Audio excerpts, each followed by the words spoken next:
äiti sanoi, että älä pommita tekstiviestejä ja niin edelleen. Miksi koko pommittaa? On ollut ikä sua. Mom, I love you. Tykkää äidistä, I love you. Miksi ei saa pommittaa ja niin edelleen. Hell yeah. Mietin, mitä välillä kuuluu äidille ja niin edelleen. Se oli väsynyt, kun mä pommitin sitä.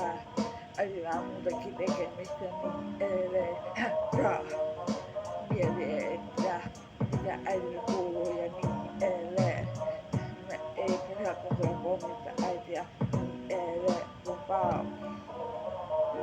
Mua ärsyttää, kun terapia loppuu ensi vuonna 2024. Mitä sitä teen koko elämässä, kun ei ole terapia koko elämä koko ajan.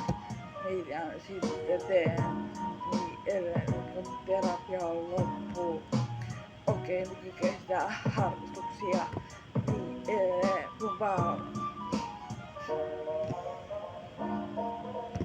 Eikä koko ei saa pommittaa äiti eikä mun pikkuveri eikä pikkusiskoa ja pikkusiskoa.